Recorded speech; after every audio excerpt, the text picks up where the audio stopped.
যারা কুরবানি দিচ্ছেন আপনার নামাজ নাই,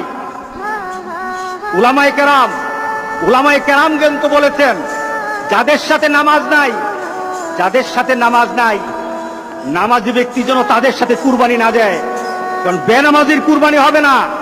আপনি 7 নাম দিলেন, 6 জন মানুষ নামাজ পড়ে, একটা মানুষ নামাজ পড়ে না, বিপদ কিন্তু হয়ে গেছে।